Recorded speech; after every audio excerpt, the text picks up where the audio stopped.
इस खास वीडियो में हम बात करेंगे उस महान विचारक की जिसने समाज के सबसे दबे कुचले लोगों को आवाज दी। महात्मा ज्योतिराव फुले और उनकी क्रांतिकारी किताब गुलामगिरी की। जय भीम दोस्तों, आज हम समझेंगे इस किताब के दूसरे भाग में क्या कहा गया है और कैसे यह आज भी हमें सोचने पर मजबूर करता है। क्या किसी का जन्म सच में उसे ऊंचा या नीचा बना देता है? क्या ईश्वर ने वाकई कुछ लोगों को अपने मुख से और कुछ को पैरों से बनाया है? महात्मा फुले इस झूठी कहानी को साफ तौर पर चुनौती देते हैं। वे कहते हैं ये सब कुछ एक बहुत बड़ा धोखा है जिसे समाज के एक वर्ग ने सदियों तक फैलाया है ताकि बाकी लोग हमेशा उनके गुलाम बने रहें।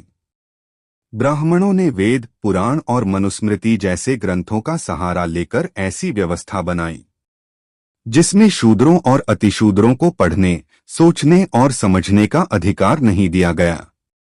उन्हें यह बताया गया कि तुम तो सेवा करने के लिए पैदा हुए हो, तुम्हारा धर्म है कि तुम सिर झुकाकर रहो। लेकिन फुले पूछते हैं, अगर ब्राह्मण को शिक्षा मिल सकती है तो शूद्र को क्यों नहीं? क्या इंसान के अधिकार उसके कर्म से तय होने चाहिए या जन्म से?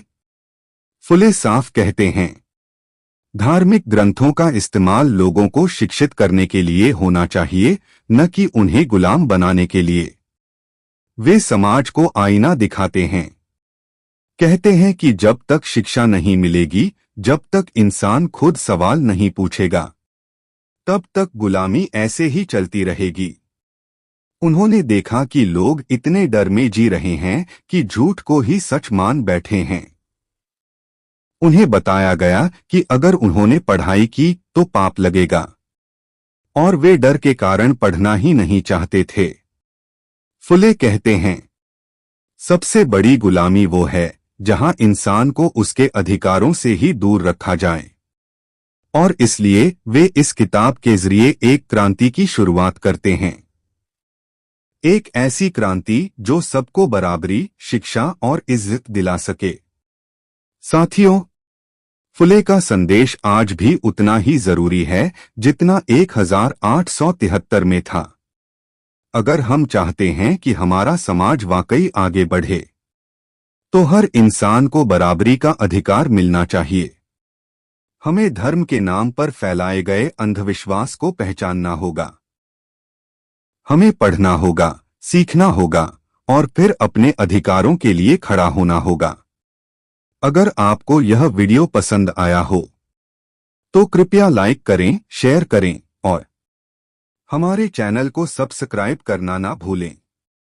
अगले वीडियो में हम गुलामगिरी के तीसरे भाग की चर्चा करेंगे, जहां फुले और गहराई से जातिवाद की जड़ों को उखाड़ने का प्रयास करते हैं।